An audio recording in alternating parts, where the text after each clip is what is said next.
자, 로마서 8장 5절로 9절까지 박스입니다. 자, 육신을 따르는 자는 육신의 일을, 영을 따르는 자는 영의 일을 생각하나니 육신의 생각은 사망이요 영의 생각은 생명과 평안이니라. 육신의 생각은 하나님과 원수가 되나니 이는 하나님의 법에 굴복하지 아니할 뿐 아니라 할 수도 없으며 육신에 있는 자들은 하나님을 기쁘게 할 수 없느니라. 만일 너희 속에 하나님의 영이 거하시면 너희가 육신에 있지 아니하고 영에 있나니 누구든지 그리스도의 영이 없으면 그리스도의 사람이 아니라. 자, 여기에 보면 육신의, 여기 생각에다가 동그라미를 좀 쳐놓으세요. 육신의 생각은, 영의 생각은, 자, 육신의 생각은, 육신에 있는 자들은 하나님을 기쁘시게 할 수 없느니라. 여기다 좀 동그라미 쳐놓으시면 좋을 것 같습니다. 이 생각이 참 중요하다, 이런 얘기를 지금 하고 있는 거예요. 우리가 생각할 때는 행동이 중요한 것 같습니다. 행동. 내가 이 죄를 졌네 안 졌네. 그 생각은 자유다, 이런 거 있지 않습니까? 이게 너무 위험한 발상이거든요. 하나님께서는 생각이 자유다라고 하신 적이 없어요. 생각을 하나님께서 보신다, 또 마음을 보신다, 폐부를 살피신다, 이런 표현도 있고요. 우리의 마음속에서 일어나고 있는 아주 세세한 디테일한 것들을 우리 주님께서 다 살피시고 계시다. 자, 그렇게 볼 때 우리가 그러면 그런 하나님의 말씀을 들었을 때 내가 마음이 편하냐 불편하냐, 이것을 좀 살필 필요가 있습니다. 어떤 사람은 네 생각과 마음을 하나님께서 다 아신다, 이렇게 얘기하면 엄청 부담인 사람이 있을 거고, 아 그래, 내 생각까지도 우리 주님께서 살피신다면 내가 두려울 게 뭐냐, 이렇게 생각할 수 있는 사람도 있다는 얘기죠. 자, 그런데 육신을 따르는 사람과 영을 따르는 사람의 차이는 뭐냐? 육을 생각하는 사람, 육신을 따르는 자는 육신의 일을 생각한다. 생각이에요, 생각. 그 생각들이 모아지면 이제 그것을 마음이라고 저는 표현을 합니다. 컴퓨터로 치면은 램과 마음은 하드디스크라면 램은 잠깐의 어떤 그런 처리되는 순간순간 생각되는 그런 단기 기억이라면, 마음이라고 하는 것은 그 단기 기억들이 모여서 장기적으로 그 사람에게 자리 잡은 상태, 그 생각들이 모아진 상태, 이렇게 이제 제가 좀 이해를 하고 있습니다. 그러면 뭐 거기까지는 안 가더라도 생각은 사망이다. 육신의 생각, 자 여기 보니까 육신의 생각은 하나님과 원수가 된다. 육신의 생각은 사망이다, 이렇게 말씀을 하고 있는 거예요. 그러니까 육신이라고 하는 게 뭐냐? 육신이라고 하는 것은 이제 한마디로 하나님의 부재 상태를 총칭한다고 생각을 하시면 됩니다. 하나님을 제외시켜 놓은 나머지 생각들, 우리가 뭐 예를 들어서 돈 걱정 같은 거 있잖아요. 돈 걱정, 뭐 건강, 또 자녀, 또 인생 어떻게 살아야 되나, 이런 여러 가지 이제 염려들이 하나님을 만약에 그 안에서 제외시켰다면 그건 육신의 생각이라는 거예요. 뭐 갈라디아에서 보면 육체의 이런 현저하니 음행과 더러운 것과 호색과 우상숭배와 술수와 원수 맺는 것과 분쟁과 시기와 분냄과 당진 것과 불리함과 이단과 뭐 이런 뭐 육체의 일들이 쭉 나열되어 있지만, 그런 거 아니고라도 이제 내가 하나님을 제외시켜 놓은 생각의 모든 형태, 그것은 육신의 일이라고 생각을 하면 됩니다. 그 가운데 이제 보면 뭐 여러 가지 뭐 더러운 것들이 많이 등장을 하게 되는 것이죠. 근데 그 생각만 가지고도 사망할 수 있다는 거예요. 여기서 사망이라는 거 그냥 죽는 것을 말하는 게 아니라 지옥에 가는 심판을 말하는 것입니다. 그러니까 우리는 생각을 조심해야 됩니다. 근데 우리가 생각을 조심한다고 해서 조심이 되는 것은 아니거든요, 사실. 그래서 성령께서 내 생각도 만져주시기를, 성령님 내 생각 속에 들어와 주셔서 내 생각을 좀 제대로 할 수 있도록, 올바로 할 수 있도록 간섭해 주십시오. 그러니까 조정해 주십시오, 혹은 움직여 주십시오, 이렇게 말하는 것은 그건 맞는 표현이 아닙니다. 왜 그러냐면 성령께서는 인격체시거든요. 그래서 인격은 상대방의 감정이나 생각을 웬만큼 존중한다는 얘기예요. 물론 아주 뭐 상대도 하지 못할 만큼 천박한 그런 생각들도 많이 있지만 기본적으로는 인정을 하고 들어가는 겁니다. 그런데 간섭이라고 하는 것은 내가 이렇게 생각할 때 성령께서 툭 한마디 해주시는 것이죠. 내가 누군가를 막 미워하고 있어요. 누군가를 정죄하고 싶고 뒤에서 막 그 험담하고 싶어요. 그때 성령께서 그냥 그러면 되냐? 이렇게 이제 한번 슬쩍 툭 이렇게 간섭해 주시는 거죠. 그러면 우리가 생각할 거는 그 간섭을 딱 붙잡는 거예요. 아, 그러면 안 되지. 그러면 안 되지요. 제가 잘못했습니다. 라고 딱 인정을 하는 거예요. 그게 성령의 간섭입니다. 자, 그 밑으로 좀 내려가 보겠습니다. 그래서 우리가 여기서 지금 박스 처리한 곳에서 우리가 생각해야 될 것은 뭐냐? 생각을 조심하자는 거예요. 생각을 조심하자. 이 생각도 성령께서 간섭해 주시기를 기도해야 된다. 그래서 그 구원받은 백성은 영의 생각을 해야 되는데, 영의 생각이라는 게 뭐예요? 생명과 평안이라고 했는데, 생명과 평안이 영의 생각이다, 이런 것은 아니고, 영의, 다시 말하면 하나님이 기뻐하시는 생각은 생명을 가져오고 평안을 가져온다, 그런 뜻입니다. 그래서 우리가 사단이 가져다주는 생각을 골똘히 하다 보면 불편합니다. 마음이 괴롭고요. 스스로가 굉장히 악해지는 것을 느껴요. 그러나 하나님께서 주시는 생각을 붙잡으면 그 마음속에서 평안이 싹트고 있다는 것을 우리가 깨닫게 되는 것입니다. 자, 그래서 12절 13절에 보면 이런 표현이 나옵니다. 그러므로 형제들아, 우리가 빚진 자로 돼. 여기서 이 빚진 자라는 게 뭐예요? 예수 그리스도의 십자가를 말하는 것이죠. 육신에게 져서 육신대로 살 것이 아니니라. 너희가 육신대로 살면 반드시 죽을 것이로되 영으로서 몸의 행실을 죽이면 살리니 무릇 하나님의 영으로 인도함을 받는 사람은 곧 하나님의 아들이라. 자, 여기서 보니까 하나님의 영으로 인도함을 받는 사람, 여기다 동그라미를 쳐주시고요. 당연한 말이지만 하나님의 영은 성령을 말하는 거예요. 성령의 인도함을 받는 사람은 곧 하나님의 아들이라. 그러니까 내 생각이 있고 우리가 예수 그리스도를 믿었다고 해서 성령의 생각으로 사로잡혀서 살아가는 건 아닙니다. 그건 시간이 좀 오래 걸리는 일입니다. 식물이 자라듯이, 자식이 자라듯이, 또 사람이 성장해 가듯이 영적인 발전도 이제 뭐 어렸을 때 조숙하다 뭐 이런 표현을 이제 들을 수는 있겠지만 성장은 한꺼번에 확 일어나는 게 아닙니다. 그냥 묵지근하게 이렇게 올라가는 것이죠. 자, 하나님의 영으로 인도함을 받는다는 것은 자기의 의지와 더불어서 훈련도 필요합니다. 시간이 걸린다는 얘기예요.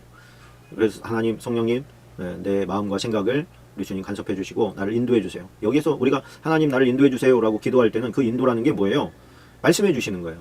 그렇게 하면 된다, 안 된다, 해라, 하지 마라 라고 하는 그 말씀을 통해서든지 메시지를 통해서든지 내 마음속에 성령의 감동으로든지 그걸 인도해, 지도해 달라고 하는 그런 고백입니다. 자, 여기서 보니까 하나님의 아들이라 여기다가 또 동그라미를 좀 쳐놨으면 좋겠는데요. 하나님의 아들이라, 하나님의 영으로 인도함을 받는, 성령의 인도함을 받고 사는 그 사람이 하나님의 아들이다. 이렇게 이제 표현을 하는 것입니다. 하나님을 우리가 아버지라고 부를 수 있다는 것, 그게 참 엄청난 것이거든요. 예수님께서 십자가를 통해서, 십자가의 죽음과 또 고난을 통해서 우리에게 주시고자 했던 것이 그 타이틀이에요. 또 예수님께서 죽으신 것도 내가 아버지와 하나다. 또 하나님을 자기 아버지라고 부른 거에 대해서 유대인들이 너무 거부감을 가졌어요. 왜요? 이 사람들의 머릿속에는 하나님은 한 분이시다 이렇게 배웠어요. 구약 성경에서 하나님은 한 분이시다. 그래서 그걸 철저하게 믿은 거예요. 그래서 하나님은 한 분이신데 너는 왜 아들이라고 그래서, 유대적인 사고 가운데서 아버지와 아들은 하나거든요. 근데 하나님의 아들이라고 하는 거예요. 신성 모독죄거든요, 그게. 그러니까 알라에게는 99가지 이름이 있다죠. 그런데 아버지라고 하는 호칭은 없습니다. 우리가 하나님을 아버지라고 부를 수 있는 것 너무 좋은 일입니다. 너무 감사한 일이고요. 자녀, 요한복음 1장 12절에 보면 자녀에게는 권세가 있잖아요. 그죠? 하나님의 자녀가 되는 권세, 그 우리에게 있습니다. 그래서 우리가 아버지께 기도하고 또 예수 그리스도의 이름을 사용할 수 있는 능력, 그것이 크리스천들에게 준 것임을 믿습니다. 자, 뒷장으로 넘겨가서요. 26절로 28절까지. 28절까지 밑줄입니다. 자, 이와 같이 성령도 우리의 연약함을 도우시나니 우리는 마땅히 기도할 바를 알지 못하나 오직 성령이 말할 수 없는 탄식으로 우리를 위하여 친히 간구하시느니라. 자, 이 간구라고 하는 것은 결국엔 뭐냐? 아버지께 올려드리는 기도라고 할 수가 있습니다. 우리는 마땅히 기도할 바를 알지 못한다. 이게 뭐냐면 우리가 기도할 것이 무엇인지도 모른다, 그런 뜻입니다. 우리가 기도하잖아요. 그죠? 우리가 뭐 기도합니다. 예를 들어서 아버지, 뭐 우리 자녀들을 대학에 보내주세요. 그러면은 예전에는 그 70년대죠. 대학에 막 보내달라고 막 부모님들이 와서 막 기도를 하는 거예요. 새벽마다 와가지고 막 보내주세요, 붙여주세요, 막 기도했는데, 이게 대학에 그때 들어가고 나서는 막 더 걱정이 많았어요. 다 데모하죠. 막 끌려가서 고문당하죠. 고문당해가지고 뭐 바보가 돼서 나오기도 하고, 이렇게 몸을 사용하지 못하는 장애인이 돼서 나오기도 하고, 걱정이 이만저만이 아닌 거예요. 그런 부모들은 어떻겠습니까? 맨날 붙여달라고 했는데, 대학을 붙여달라고 얘기했는데 그 붙여달라고 해서 붙여준 것이 그에게 도움이 될지 안 도움이 될지는 아무도 모르는 거잖아요. 근데 성령께서는 알아요. 왜? 성령은 하나님이시고 미래에 되어질 일도 아신단 말이에요. 그러니까 이 너의 요구가 지금 너는 이것이 정말 되고 싶고 갖고 싶고 원하는 것이지만 그것을 하나님의 눈으로 볼 때 그것은 안 되는 것이 너에게 더 좋은 것이야 라고 성령께서는 아신단 말이에요. 히스기야가 간절히 기도함으로 말미암아 15년을 연장받았지만 그 15년 생명이 연장받은 것이 좋은 일이었습니까? 안 좋은 일이었어요. 제가 볼 때는 그때 그냥 가는 게 가장 그에게 영광이었어요. 그거보다 더 그의 어떤 그를 길이 남을 이름으로 두기에 그 하나님께서 너를 데려가신다고 말씀하신 그 찰나보다 더 좋은 게 없어요. 그냥 막 억지로 막 콧물 흘리면서 벽을 보고 기도하니까 돌아가고 있는 이사야에게 야, 너 다시 돌아가라. 돌아가서 하나님께서 너 살려주신다고 얘기해라. 15년 연장해준다고 얘기해라. 그리고 이사야는 하다 말고 돌아와가지고 하나님께서 당신의 기도를 들으시고 15년 연장해 주신답니다. 그리고 뭐 좋아했지요. 좋아했는데 그 15년이라는 게 어땠습니까? 사람이 볼 때는 더 사니까 더 좋은 것 같지만 하나님께서 왜 성경을 통해서 볼 때 그 15년 연장된 그 기간 동안에 문화세 난 거 아닙니까? 그 엉망진창 문화세. 이 문화세 때문에 온 이스라엘이 다 그냥 똥통이 돼버리잖아요. 전국적으로 똥통이 돼버리잖아요. 그냥 우상 천지 막 되어버리잖아요. 그렇게 되지 않을 수 있었던 것은 히스기야가 좀 미리 가는 거였어요. 하나님께서 보실 때 그것이 훨씬 더 하나님의 나라를 위해서 아름답게 세워질 일이었는데 억지를 부린 것이죠. 자, 우리가 기도할 때 하나님의 뜻이 이루어지기를 기도해야 되는 이유가 바로 그겁니다. 우리는 내가 원하는 것이 되어지면 그것이 최선의 기도처럼 느껴지지만 하나님께서 보실 때는 최선의 기도가 아닐 경우가 훨씬 많다는 거예요. 그 네가 진짜로 원하는 것이지만 사실 너를 망치는 일이야. 이런 것들이 훨씬 더 많을 수 있다는 얘기예요. 그래서 아버지의 뜻대로 되기를 기도해 줄 수 있는 것, 그리고 우리가 마땅히 기도할 것도 우리는 모르는데 그 마땅히 기도할 것을 대신해서 간구해 주시는 분, 그분이 성령이라는 거예요. 그래서 우리는 근데 그 성령께서 어떻게 기도를 해주시냐? 예수 그리스도께서는 하나님 보좌 우편에서 우리를 위하여서 간구해주고 계시다라고 성령에서 얘기하고 계셔요. 그러니까 예수님께서는 지금 우리를 위해서 기도하고 계신 거예요. 그러면 성령께서는 어떻게 기도하고 계시냐? 우리 안에 들어와서 우리와 더불어 기도하시는 거예요. 그것이 우리가 어떻게 기도할 바를 깨닫게 해주시고 또 감동을 주시는 것이죠. 또 방언을 통해서 이것이 많이 드러난다고 저는 믿습니다. 방언 기도를 많이 함으로 말미암아서 내 마음속에 인격에 주님께서 많이 내 마음을 변화시켜 주셨어요. 그래서 상처투성이었던 것도 다 매만지셔서 그 상처들을 어루만져 주셨습니다. 사람이 할 수 없는 것들이거든요. 내 안에 어떤 상처가 있었는지 나도 모르는 것들을 성령께서 그것을 보여주시고 싸매주시고 치료해주시는 것을 제가 깨닫게 됐습니다. 이 방언 기도를 통해서 제가 되어가는 과정이었다는 것을 고백할 수밖에 없어요.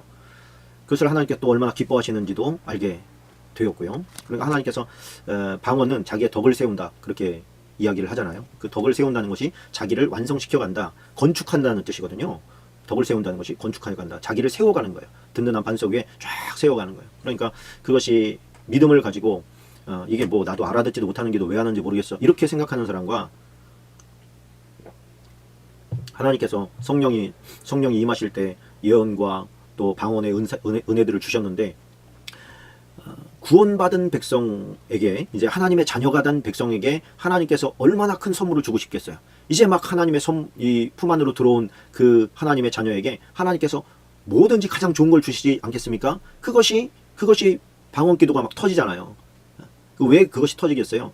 그 안에 있는, 정말 성령께서 그로 말미암아 그 안에 있는 것들을 다 깨끗하게 제거해 가시고 또 선한 것들, 아름다운 하늘의 축복된 것들을 그 안에 담게 하기 위해서 우리의 마음을 청소도 하시고 상처를 싸매시기도 하시고 회복시키시기도 하시는 분, 우리의 보혜사라고 하지 않습니까? 우리를 도우시는 분이 바로 성령님입니다. 그래서 27절에 중요한 단어가 나오죠. 하나님의 뜻대로 성도를 위하여 간구하시는 분, 이렇게 성령을 우리가 생각할 수가 있겠습니다. 성령에 의탁하는 기도, 우리가 기도를 시작할 때 이미 성령님 제 기도를 의탁합니다. 성령님 제 기도를 응답해 주십시오. 제 기도에 귀를 기울여 주십시오. 저는 성령님께서 내 기도에 응답해 주시고 또 기도해 주시고 함께 기도 사역에 동역해 주시기를 소망합니다. 주님.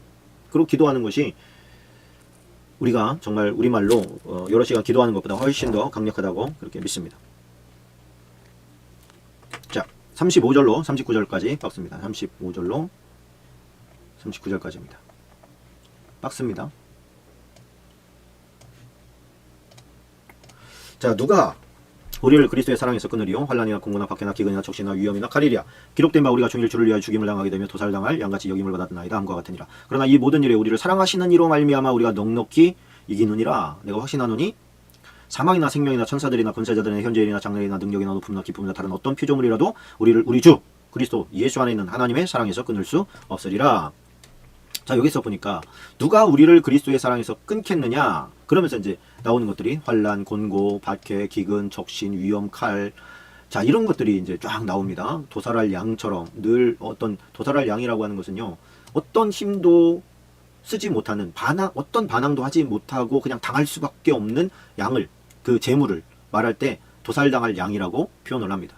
그래서 어떤 분이 이제 양을 도축할 수 있는 기회를 줬다는 거예요. 그래서 양을 이렇게 눕혀놓고 칼로 이제 양의 목을 이렇게 따서 피를 내서 이제 출혈로 이렇게 양을 잡는 건데, 이게 처음이다 보니까 이분이 양의 목을 그었는데 이제 뭐 동맥입니까? 동맥까지 안 들어간 거예요. 그래서 그냥 살짝 피만 쫙 나게끔 그렇게밖에 하지를 못했어요. 그게 이제 양을 도축할 때 양을 생각하는 사람은 한 번에 그거를 깊이 눌러서 딱 이렇게 해줘야 양도 이제 별로 고통 없이 한 번만 아프고 죽을 수 있는 건데, 이분이 한번 그렇게 실수를 딱 해버리니까 양은 얼마나 힘들고 아프겠어요? 그런데도 양이 가만히 있더라는 거야. 되게 미안하더래요. 그래서 다시 하셔야 됩니다. 그래서 두 번 또 딱 했는데 이 두 번째도 안 되더라는 거예요. 잘. 처음이다 보니까. 그런데도 양이 보통 짐승 같으면 뭐 난리가 날 겁니다. 막 발버둥 치고 막 살려달라고 뭐 아프다고 막 그럴 텐데, 양은 그 두 번 실수했음에도 불구하고 가만히 있더라는 거예요. 그 세 번째 이제 하면서 이제 도축이 가능했는데, 그렇게 순한 게 양이다. 그래 우리는 어떤 우리를 죽이려고 할 때 반항하면서 대적하면서 그렇게 죽지 않잖아요. 대부분의 그 순교자들은 그냥 갑니다. 양처럼 그냥 죽는 것이죠. 자, 그런데 이 모든 일에 우리를 사랑하시는 이로 말미암아 우리가 넉넉히 이긴다. 이게 이제 삼위 하나님을 말하는 것입니다. 예수 그리스도 하나님 아버지 또 성령님으로 말미암아 이 모든 것들을, 이 모든 것이라는 게 뭐예요? 환난, 곤고, 박해, 기근, 적신, 위험, 칼, 이런 것들을 당한다 할지라도 우리가 넉넉히 그것을 감당한다. 그렇게 표현을 하고 있는 것입니다. 자, 그래서 우리가 이 모든 것들을 넉넉히 이길 수 있는 힘은 궁극적으로는 어디서 오느냐? 하나님의 사랑에서 온다. 그런 얘기입니다. 하나님의 사랑에서 온다. 그러니까 다시 말하면 우리의 힘이 아니다. 그런 것이죠. 우리의 힘이 아니다. 누굽니까? 이름이 기억이 안 나네요. 초대교회가 아니라 우리나라에서 일제시대 때 감옥에서 막 고문당하다가 돌아가신 분이 있는데, 그분도 그런 말씀을 하셔요.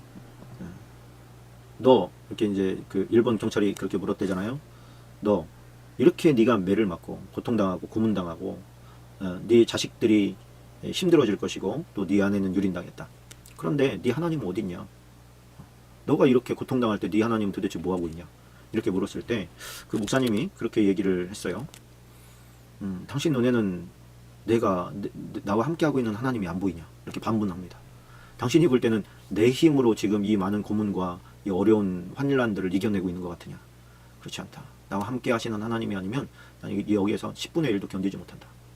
나를 견디게 하시는 분은 지금 나와 함께 계신 하나님 때문에 하나님이 나를 견디게 하시는 거다. 이렇게 이제 반문했다고 하는 이제 기록이 있는데, 그렇습니다. 우리가 이길 수 있는 것은 예수 그리스도의 사랑으로 말미암는 줄로 믿습니다. 우리가 그 사실만 흔들리지 않으면 돼요. 아무리 어려운 일이 있어도 하나님은 나를 포기하지 않아. 하나님에 대한 사랑이 나는 끊어지지 않아. 그 믿음, 그것이 우리에게 있습니다. 자, 9장 18절로 21절까지입니다. 9장 18절로 21절 박스입니다.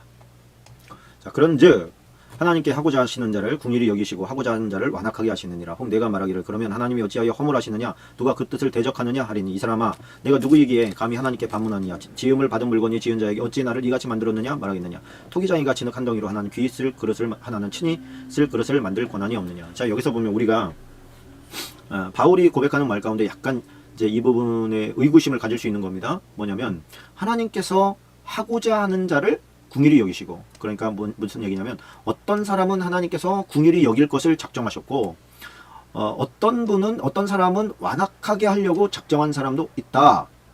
그렇게 말했더니 내가 그렇게 말한 이제 바울에게, 아니 그러면 하나님께서 어찌하여 허물하시느냐? 이건 뭐냐면, 그러면 모든 것이 하나님께서 하시는 거라면 하나님께서 어떻게 잘못하는 사람에게 너는 왜 잘못하냐? 이렇게 허물을 돌릴 수가 있느냐? 하나님이 하시는 거면, 하나님께서 강팍하게 하시고 완악하게 하셔서 그렇게 그 사람이 악한 거라면 그 사람에게 어떻게 네가 잘못한 거야? 라고 허물할 수가 있느냐? 하나님께서 그렇게 예정하셨는데, 이런 거예요. 이 사람아, 네가 누군데 감히 하나님께 반문하냐? 지음을 받은 물건이 지은 자에게 어찌 나를 이같이 만들었느냐 말하겠느냐? 토기장이가 진흙 한 덩이로 하나는 귀 쓸 것을, 하나는 천이 쓸 것을 만들 권한이 없느냐? 자, 여기서 말하는 것은 뭐냐면, 하나님께서 어떤 사람은 구원을 주시기로 작정하셨고 어떤 사람은 만약에 지옥에 보내기로 작정한 사람이 있냐? 그러면 자, 이런 이제 질문과도 상통하는 것입니다. 여러분들 보시기에는 어떻습니까? 성경에는 분명히 바로 이제 출애굽 당시에 바로의 마음을 완악하게 하신 장면이 나오거든요. 그러면 하나님께서 완악하게 해놓으시고 심판을 하신다면 그 하나님을 우리가 어떻게 생각을 해야 되냐? 자, 이런 질문이 생기잖아요. 그랬을 때 바울의 말은 뭐냐? 너는 네가 하나님이냐? 네가 뭔데 하나님을 이러쿵저러쿵 할 수가 있냐? 네가 하나님보다 높이 있는 사람이냐? 뭐 이렇게 이제 얘기를 하는 거예요. 욥이 탄식하면서 하나님에 대해서 이제 좀 불평하잖아요. 나중에 3장까지야 어떻게 잘 버텼는데 3장 이후에 이제 친구들과 이야기하는 과정 가운데서 하나님에 대한 원망도 나오고 불평도 나오고 자기 자신에 대해서도 수많은 그런 탄식들이 많이 있어요. 하나님을 내가 만나서 따져보고 싶다 막 이런 표현을 하잖아요. 왜 나는 하나님 앞에 잘못한 것이 없는데 내가 왜 이렇게 큰 고난을 당해야 되는지 나 하나님을 만나면 따져볼 거다 막 이렇게 얘기한단 말이에요. 하나님께서 나타나시잖아요. 나타나서 하나님께서 여러 가지 이야기를 하십니다. 네가 뭐 우박 창고를 봤냐? 네가 하마를 만들 때 네가 옆에 있었냐? 막 전혀 의외의 뭐 이게 앞뒤가 안 맞는 것 같은 대답을 하시는 것 같은 그런 이제 답변이 나오는데 거기 욥기의 핵심은 뭐냐면 고난받은 욥이 주인공이 아니에요. 모든 것의 주인은 하나님이시다. 이 얘기 하는 거예요. 모든 것의 주인은 하나님이시다. 아멘이시죠? 예, 우리가 어찌됐든 하나님은 선하시다. 이 얘기 하고 있는 거예요. 네가 나를 그러니까 하나님을 악하다고 한들 하나님이 악한 것도 아니고 네가 선하다고 한들 하나님이 선한 것도 아니다. 하나님은 늘 언제나 선하셨다. 그리고 선하시다. 이 선언을 이제 우리에게 해주시는 겁니다. 여기에 대해서 우리는 인간적인 생각은 사단은 너한테 잘해줄 때 선한 것이지 잘 안 해주는데 무슨 선이 있어 이렇게 얘기할 수 있죠. 그렇게 하라고 사단이 꼬드긴 것이죠. 그렇죠? 네, 하나님께서는 선하십니다. 우리가 어찌하든 우리에게 어찌하셨든 하나님은 선하셔요. 우리가 악하다고 해서 그분이 영향받지도 않으실 뿐만 아니라 그분이 그 선과 악의 기준이 나에게 두면 우리가 그걸 판단하고 있는 거예요. 하나님도 나에게 이렇게 잘해주셨으니까 하나님은 좋으신 하나님, 나를 이렇게 뭐 예를 들어서 병들게 하시고 사업 망하게 하시고 대학도 떨어지게 하시고 모든 것이 안 되게 하셨어. 그럼 하나님은 좋은 하나님이 아니야. 나쁜 하나님. 그 판단의 기준이 누구예요? 선과 악의 하나님이 누구예요? 자기잖아요. 자기. 지금 자기가 막 하나님까지도 지금 잣대로 재고 있잖아요.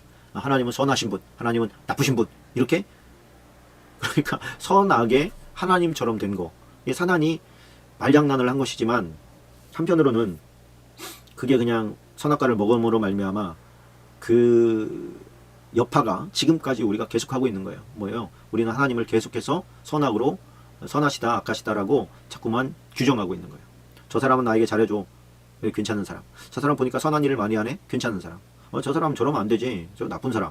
이게 선악의 기준을 자꾸만 나에게 두는 거예요. 내가 볼 때 당신은 선하다. 내가 볼 때 당신은 악하다. 이 기준이 누구라는 거예요? 자기라는 거예요. 자기. 근데 하나님께서 지금 얘기하는 건 뭐냐면 비난하지 말라. 혹은 비판하지 말라. 네가 비판하면 그 비판으로 말미암아 너도 비판받을 거다. 네가 누군가를 헤아려주면 그 헤아림으로 너도 헤아림을 받게 될 것이다. 이건 뭐냐면 너는 비판이나 정죄할 수 있는 그 권한을 네가 가지고 있지 않다. 네가 나를 주인으로 주님이라고 부른다면 그것에 대한 판단은 내가 하는 것이다. 다시 말하면 하나님이 하시는 거예요. 하나님이 선하다 하면 선한 것이고 악하다 그러면 악한 것이. 우리는 그 선악의 기준을 하나님께 다시 올려드린 거예요. 선악과를 뱉어냈어. 목에서 여기 걸린 걸 해가지고 주님께 다시 올려드린 거예요. 그리고서 주님이 선하다고 하시면 선하고요. 악하다고 하시면 악한 거라고 믿겠습니다. 그렇게 받아들이는 것이죠. 그러나 하나님은 언제나 선하십니다.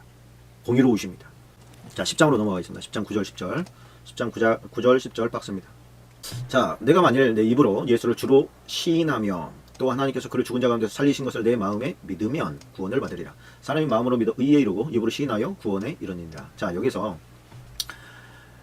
만일 내 입으로 예수를 주라고 시인하며, 자, 여기서 주로 시인한다 라고 하는 말에 좀 동그라미를 쳐 놓으시기 바랍니다. 자, 로마에 있는 사람들에게 보낸 서신이에요. 이거는 로마 사람들에게 굉장히 중요한 주제였고 문제였습니다. 뭐냐면 로마는 엄청난 땅을 정복해 나갔습니다. 정복했다는 얘기는 뭐냐면 정복당한 나라에서는 원한을 갖고 있다. 이렇게 봐도 문제가 아닌 것이죠.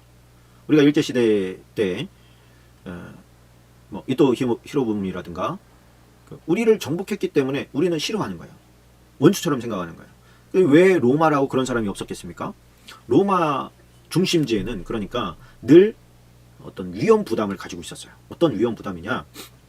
정복한 나라에서는 그들이 맹세, 그러니까 로마는 우리의 주인 국가다.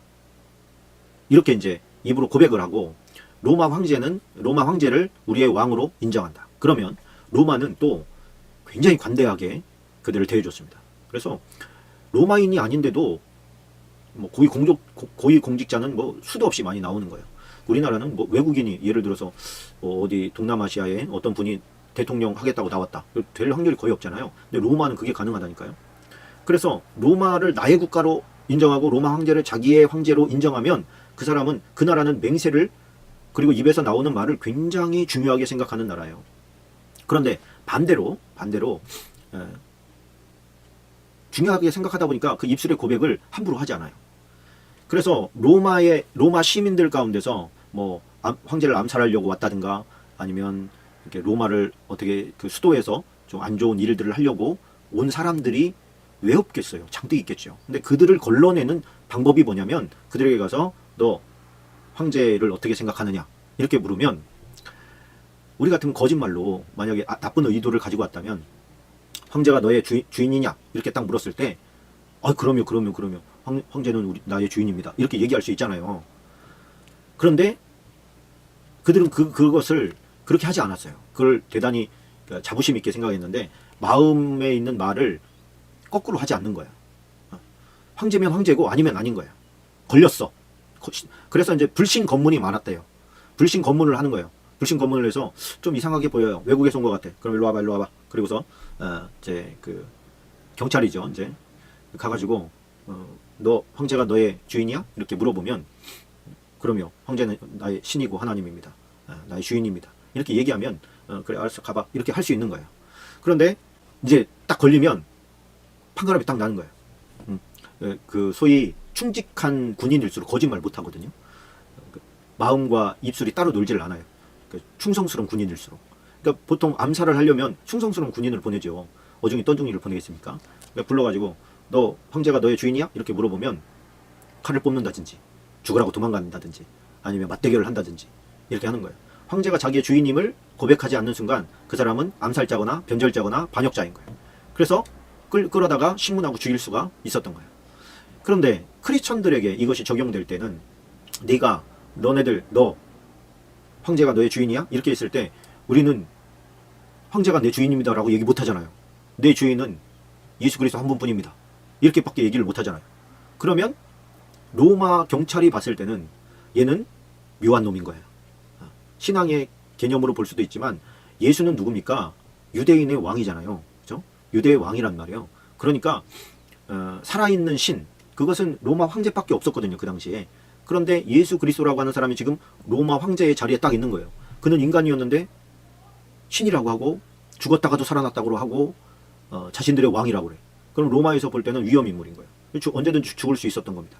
그렇기 때문에 여기서 예수를 주로 시인한다라고 하는 것은 우리가 지금 예수님은 나의 주인이십니다 이렇게 얘기하는 그런 수준이 아니라 로마 그 군인 앞에서 혹은 로마의 경찰 앞에서 신문 자리에서 네가 예수가 네 주냐 아니면 로마 황제가 너의 주냐 이렇게 물었을 때 예수가 나의 주입니다 라고 얘기하는 그것을 말하는 거예요.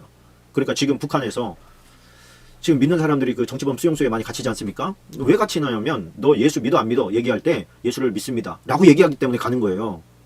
나는 예수 안 믿어요. 난 예수가 누군지도 모르고 믿고 싶은 마음도 없어요. 이렇게 얘기하면 안 가요.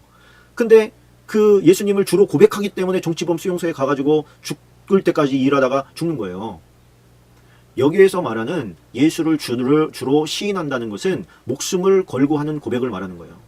근데 지금 말하고 있는 그 어중이 떠중이 크리스찬들 있지 않습니까? 교회 가면 크리스찬, 직장에 가면 세상 사람, 회식 자리에서는 세상 사람, 또 교회 와서는 회개하는 사람, 뭐 이런 사람들 있잖아요. 그러면은 이미 삶으로 예수님을 부인하고 있는 거예요.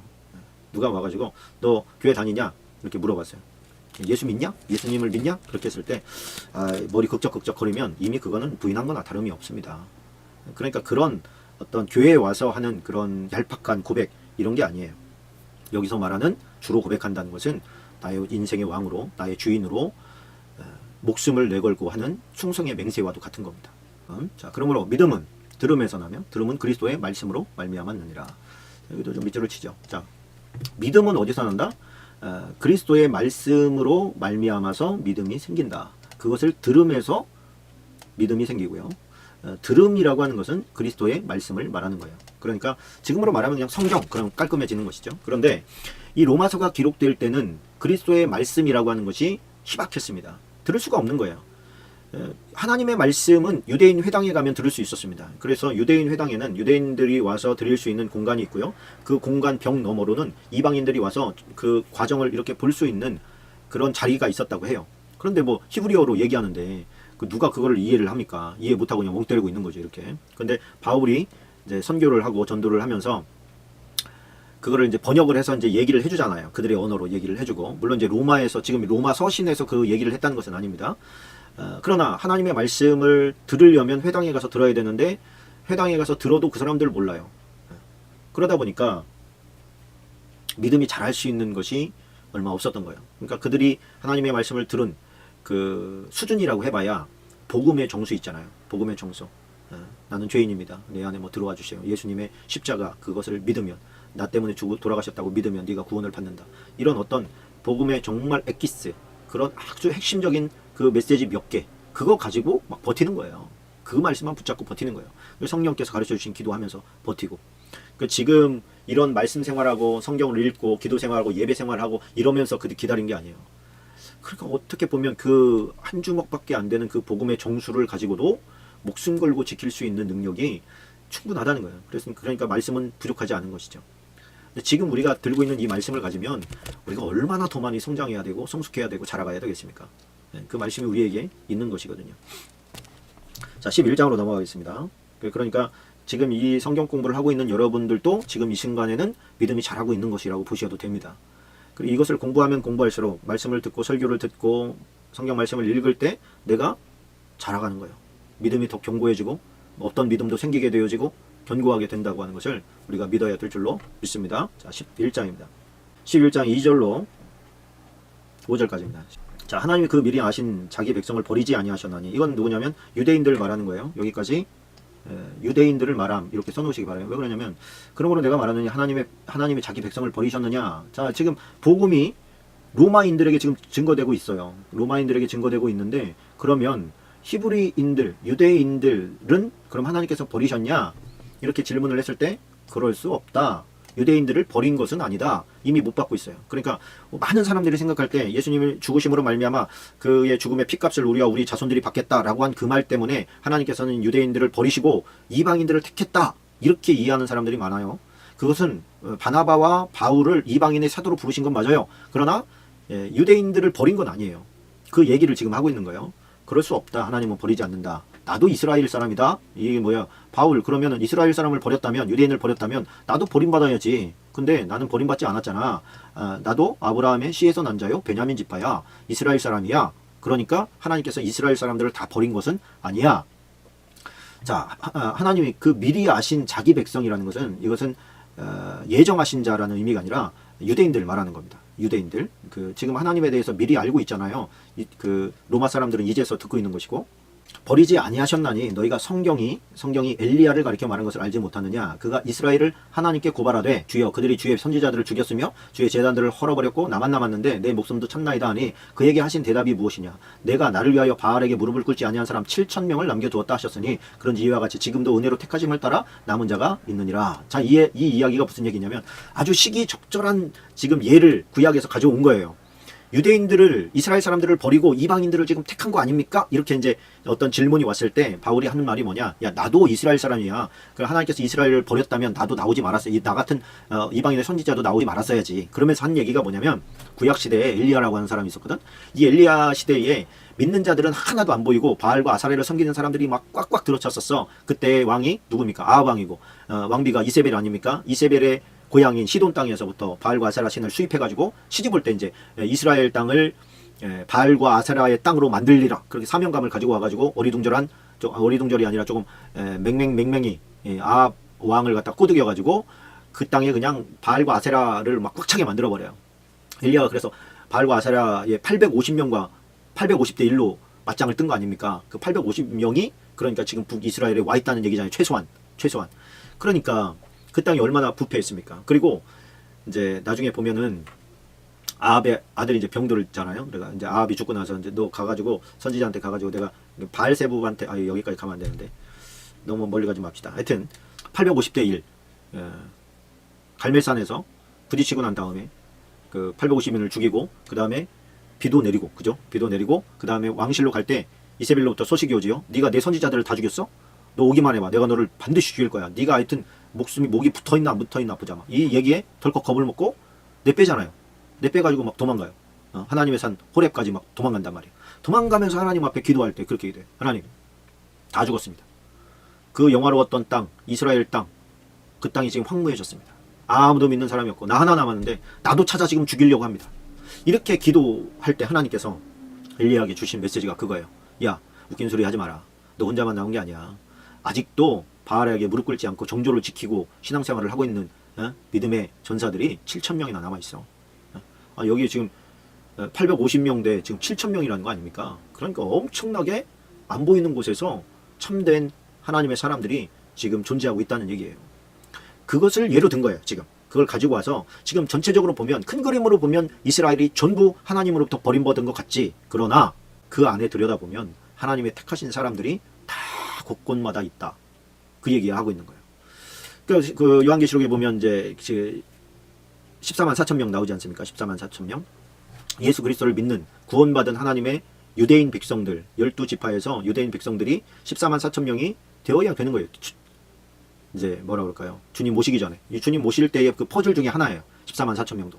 그러니까 저쪽 그 신천지에서 얘기하는 14만 4천은 그 엉터리 뻥이고, 그런 거에 휘둘리면 안 돼요. 그럼 지들끼리 무슨 뭐 유다지파, 레위지파 막 이런 거 만들어가지고 거기에 뭐 숫자 채우고 뭐 난리도 아니에요. 걔네들이 숫자적으로 14만 4천 명이 신천지에 있으면 재림한다. 새로운 천국이 열린다. 뭐 이런 얘기했다가 지금 숫자로 넘어버리니까 다시 말을 바꿔가지고 알곡만 뭐 이렇게 또 말을 바꾸지 않습니까? 엉터리죠. 근데 지금 그 유대인들 가운데서 이제 하나님께로 예수님께로 돌아오는, 예수님을 믿는 크리스천들이 있습니다. 그 사람들이 적지 않게 지금 많아지고 있어요. 95년도, 94년인가? 2015년으로 기억합니다. 2015년 정도에 그 예수 믿는 유대인들이 10만이라고 통계가 나왔어요. 지금도 유대인들이 예수님을 왕으로, 자신의 구세주로 믿으면 이 사람들 쿠데타 당하거든요. 이 쿠데타가 아니라 이 핍박 당하거든요. 뭐 폭탄 같은 거 던지기도 하고 그러잖아요. 죽음을 걸고 예수님을 믿어야 되는 상황이 지금도 벌어지고 있는 거예요. 핍박 가운데 벌어지고 있는 거예요. 그러면 이렇게 질문할 수가 있죠.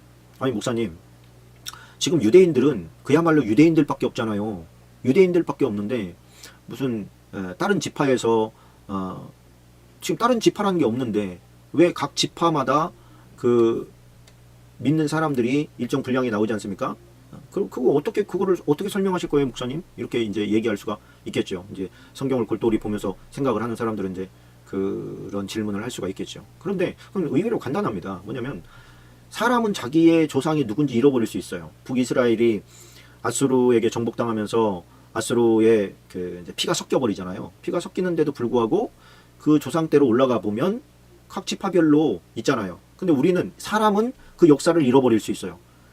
예를 들어서 저는 아니겠죠, 분명히 이제. 그러나 유대인들 가운데서 조상으로 막 올라가다 보면 중간에 뭐 혼혈도 되고 뭐 다른 사람과 이렇게 섞이기도 하지만 끝까지 올라가 보면 유대인이었고 그 유대인 나는 베냐민 지파였구나 라고 하는 게 나올 거 아니에요. 근데 족보가 없다고 하십시다. 족보가 없어. 그럼 어떻게 알아요? 지금 수천 년이 지났는데 사람은 모르는데 하나님은 아셔.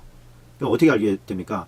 모세가 모세 5경을 기록할 때 각 그 가인 족속의 족보를 쫙 나열하잖아요. 그 가인이 자기 족보를 쓰고 내려간 게 아니에요. 우리가 셈 지파를 또 따라서 계보가 쫙 이어지지 않습니까? 그러면 아담이 야, 너 저기 셈아 나 죽은다. 너가 이 족보 계속 이어가라. 이렇게 얘기한 게 아니라고요. 모세에게 지금 아담 때부터 모세까지는 얼마나 그 기간이 길어요. 근데 이걸 모세가 다 그걸 배워서 알고 있었겠습니까? 족보가 있었겠습니까? 아무것도 몰랐어요. 이걸 가르쳐 주신 분은 하나님이에요.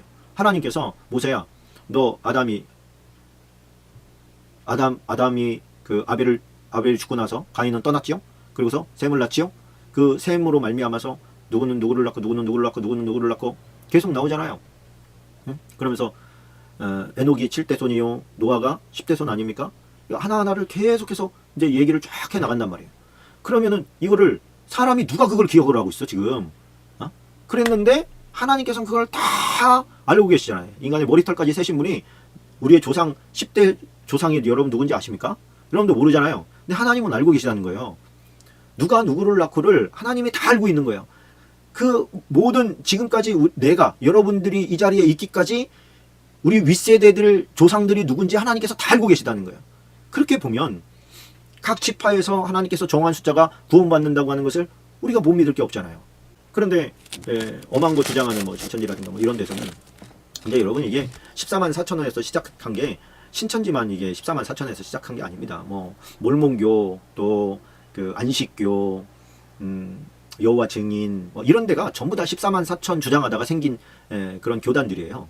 그러니까 이것도 지금 저 이만희 씨가 죽고 나 보면, 죽고 난다 그래서 금방 없어지지 않을 겁니다. 제 생각에는 계속 가서 하나의 종파로 잡을 겁니다. 근데 자기네가 주장한다 그래서 그런 것도 아니지만, 이만희 씨가 주장한다고 한 이 첫 번째 등장한 게 아니에요. 이게 이미 뭐 그 신학교에 가면 14만 4천으로 말미암아서 세워진 그 종파, 이단 종파들이 굉장히 많다는 것을 알게 됩니다. 그 많은 것들 중에 하나예요, 결국에는. 그럼 왜 이런 일이 벌어지죠? 하나님의 말씀을 떠먹여 주는 것만 배워서 그래요. 이만희 씨가 처음에 혼자 지금처럼 이렇게 많은 사람 가르쳤겠습니까? 소수의 무리들을 가르치기 시작한 거예요. 가르치기 시작하는데 잘못된 걸 가르치는 거예요. 잘못된 걸 가르치면 그 잘못된 걸 또 다른 가르침을 받아서 또 가르치고, 그래서 어느 한 사람의 가르침이 그 사람을 다 잠식하는 것은 옳지 않습니다. 제가 이렇게 성경 공부를 하고 있지만 이 유선태 목사가 여러분들에게 하는 것이 여러분들의 머릿속에 전부를 차지하는 걸 저는 원하지 않아요. 그 한 일부분만 차지하기를 바라요. 그것이 왜 필요하냐면, 어떤 기준이 하나가 필요하거든요. 가르침에 대한 기준이. 그 첫 번째 지식을 선지식이라고 그래요. 선지식. 그 선지식에 반하냐 아니면 같으냐를, 이것을 이제 자기가 이성적으로 규정하면서 이것은 반한데 일리는 있네, 뭐 이렇게 붙여. 그러면 이거는 내가 가지고 있는 지식과 완전히 잘못된 거네, 이거 튕기쳐버려. 그러나 튕기치더라도 이게 뭐를 주장하고 뭐 때문에 튕기쳤는지에 대한 기준이 생기는 거예요. 그런데 이 기준은 유선태가 가르치는, 유목사가 가르치는 이 주견의 성경 공부가 기준이 아니에요. 이것은 하나님의 말씀, 그냥 이렇게 기록되어진, 저는 지금 여기에다가 여러분들이 이해하기 쉽게 설명을 붙이는 거거든요. 근데 이 설명이 너무 잘못된 길로 가게 되면 그게 이단이 되는 거예요. 제가 이렇게 설명을 해주는 것들은 건강한 해석의 그 울타리 안에 있는 것들이에요. 그러니까 제가 여기를 만약에 벗어나게 되는 것을 설명할 때는 설명을 해드립니다. 이거는 그렇게 주장하는 사람이 뭐 누가 있습니다, 이렇게 얘기를 한다든가. 그러니까 절대 기준은, 주견의 성경 공부가 여러분의 절대 기준이 되어서는 안 됩니다. 그건 제가 원하는 것도 아니고요. 그러나 여러분들이 기초를 다지기에는 건전하게 다져야 되잖아요. 그죠? 뭐 저쪽 이상한 데서 가르치는 이상한 해석을 막 갖다 붙여가지고 여러분들의 기본을 잡으면 안 되잖아요. 그래서 하는 거예요. 그래서 이것이 있으면 여러분들에는 기준이 하나 딱 생겼기 때문에 최소한 두 개가 어떻게 다른지는 생각해 볼 수가 있죠. 생각해 볼 수가 있는 거예요. 그래, 한 가지만 배워서 그것이 무조건으로 맞다, 이것보다 무서운 게 없는 거예요. 그게 이단이에요. 우리만 맞아, 이거. 하나님께 보편적 교회를 중요하게 생각하십니다. 보편적 교회라고 하는 것은 이 성경의 진리를 그냥 있는 그대로 받는 거예요. 어떤 해석이나 가르침을 배제하고 그냥 있는 그대로를 기본으로.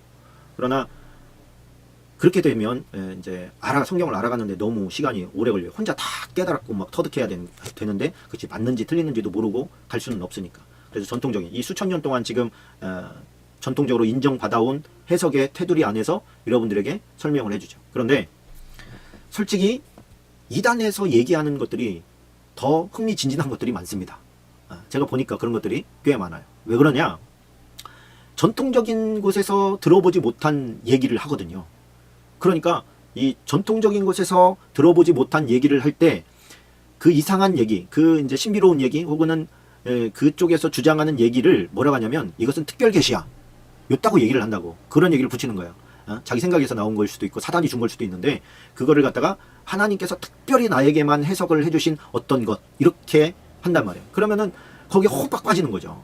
그래, 우리 목사님의 메시지는 일반 그냥 널리고 널린 교회의 목사들이 하는 그런 얘기가 아니고, 그런 얘기는 이쪽에서 볼 때, 이쪽에서 뭐라고 얘기하냐면 그런 건 핫바리 수준의 얘기야. 그 깊은 영적인 얘기는 여기 와서 들어야 돼. 이런 얘기를 해요. 그러면은 지금 이런 제가 설명해 주는 것을 듣지 못한 사람들은 그런가 봐, 그러고 꿀깍 넘어가죠. 그러면 거기 성도 하나 늘어나는 거지. 그런 개념이 아닌 거예요. 이 보편적인 교회에서 이야기하는 것이 여러분들의 기반이 되어야 됩니다. 그리고 여기에서 벗어나는 것들은 한 번의 생각이 정말 그러한가 라고 하는 생각이 한 번 더 추가가 돼야 되는 것이죠. 그리고 나눔이 필요하고, 건전한 공간 안에서의 나눔이 필요한 거예요. 그래서 우리 교회는 특별해. 우리 목사님은 뭔가 다른 목사님하고 많이 달라. 영적으로 심오하거든. 이런 얘기하는 거 너무너무 조심해야 됩니다. 선악과는 보암직도 하고 먹음직도 하고. 그래서 제가 어느 다른 분하고 얘기할 때 심오한 영적인 얘기라고 해서 막 그 자랑 삼아서 막 얘기를 하는데 제가 보니까 엉터리예요. 이거는 소설이에요, 소설. 자기 머릿속에서 쓰고 있는 엉터리 소설을 갖다가 하나님께서 주신 직통 계시라고 막 주장을 하는 거예요. 그래서 다른 분들과는 차원이 다르다. 막 이런 식으로 얘기를 하는데 그런데 넘어가서는 안 됩니다. 그런 데가 이단이 많아요. 그래서 뭐를 조심해야 되냐? 우리가 이단 구별할 수 있는 것들이 있어요. 뭐냐면 예를 들어서 우리 목사님만 최고야. 다른 분들은 약간 핫바리. 이런 게 느껴지거든요. 대놓고 다른 목사님들은 핫바리 이렇게 얘기는 안 하지. 그러나 얘기하는 걸 이렇게 들어보면 우리 목사님은 아주 신령하고 영적이면서 깊이 있는 어떤 분이고 나머지 분들은 조금 이렇게 목사라도 다 같은 목사냐? 다 같은 목사는 아니죠. 당연히 하나님께서 다 개성 있게 만들었는데 어떻게 다 같겠어요? 우리가 무슨 기계로 찍어낸 것도 아닌데 다 달라요. 근데 어느 한 사람에게 집중된다. 지금 이만희 씨에게 집중된다거나 이단의 이단들 있잖아요. 만상우 이런 거. 어느 한 사람의 이름이 부각되면 거기는 굉장히 위험한 곳입니다. 거기는 가면 안 되는 곳이에요. 그래서 사람이 부각된다. 그러면 그 교회는 위험천만한 교회입니다. 그래서 그런 교회는 조금 지양하는 게 좋습니다. 안 가는 게 좋습니다. 그래서 하나님께서 사랑하시는 보편적 교회, 이 교회를 그 교회가 주장하고 그 교회가 전통적으로 신학에 기반을 두고 잘 다져진 그런 교단, 그런 교회에 가는 것이 중요합니다. 그런데 이것을 잊지 않으셨으면 좋겠습니다. 자, 오늘 여기까지 해야 되겠습니다. 10시 10분이나 제가 초과를 했습니다. 로마서 10장까지 원래 11장까지 하려고 했는데 한 장을 못했습니다. 여기까지 하도록 하겠습니다.